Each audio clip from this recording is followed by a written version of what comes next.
Imagine a child who didn't speak a single word until he was 3 years old.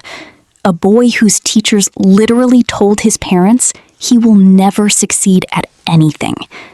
A man who failed his university entrance exams and lived in poverty. Today, we're doing something completely different. We're going to use this incredible story to supercharge your English fluency, train your listening ears, and learn advanced vocabulary naturally, without memorizing a single boring grammar rule. By the end of this short story, you won't just know the secrets of Einstein's childhood, you'll be thinking in English automatically. So relax, listen carefully, and let's unlock your English potential. Are you ready? Let's begin. It was March 14th, 1879, in a small town called Ulm in Germany. A baby boy was born. His name was Albert Einstein. His parents, Hermann and Pauline, were ordinary people. His father worked in business.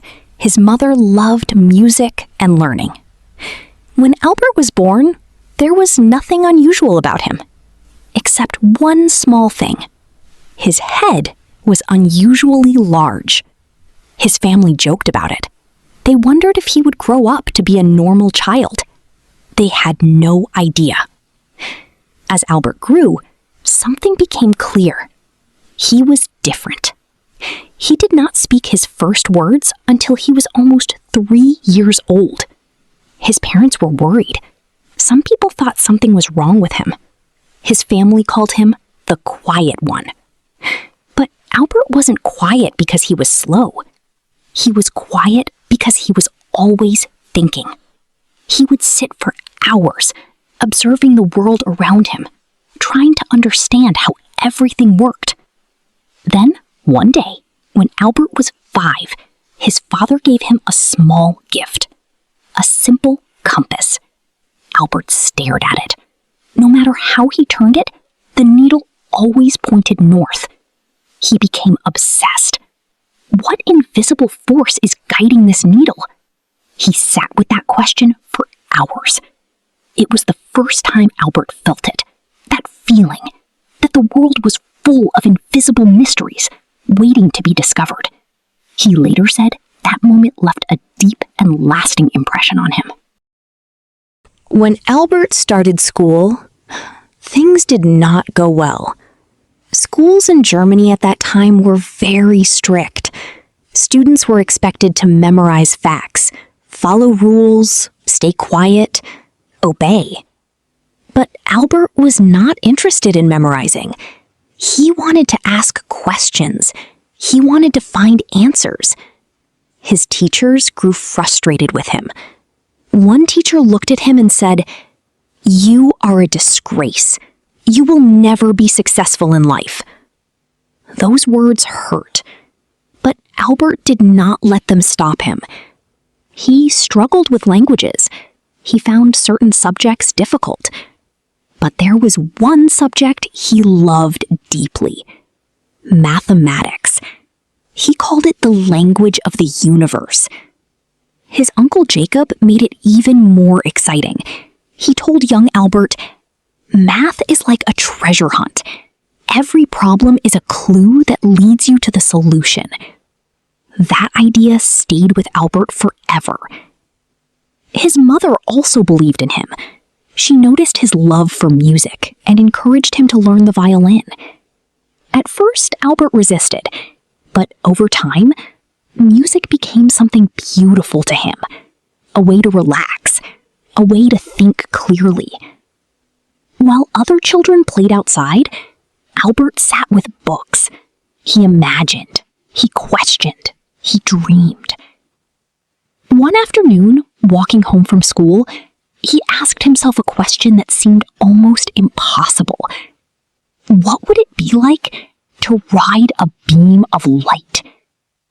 That question stayed with him for years and years and years. When Albert was 15, his father's business failed. The family had to move to Italy. Albert stayed behind in Germany to finish school. But he was lonely. He was unhappy. He hated the strict rules and the harsh teachers. So he made a bold and risky decision. He left school without finishing. People were shocked. Many said he had ruined his future, that he had made the worst mistake of his life. But Albert didn't care.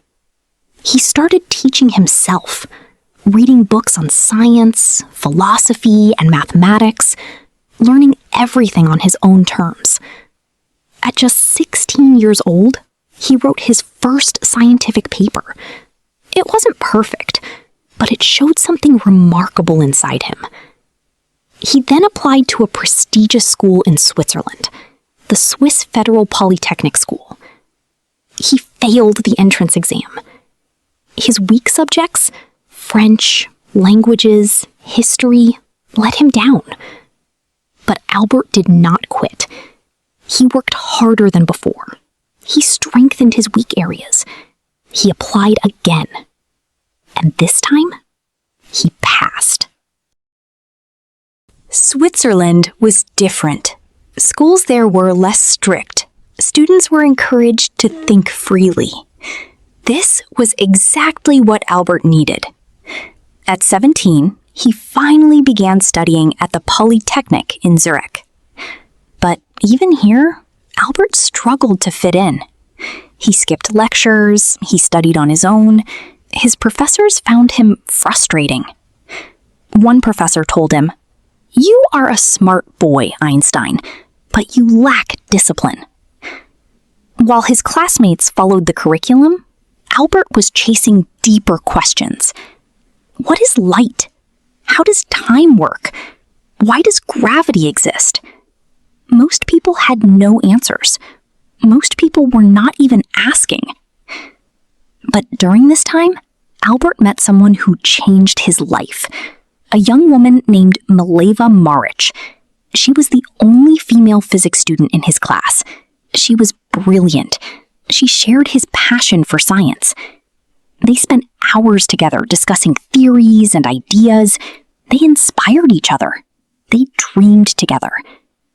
Albert once wrote to her, "Together, we will conquer the world of science."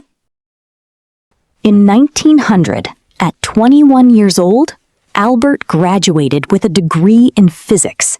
He was excited. He was ready. But life had other plans. He applied to universities. He applied for teaching positions. He applied for research roles.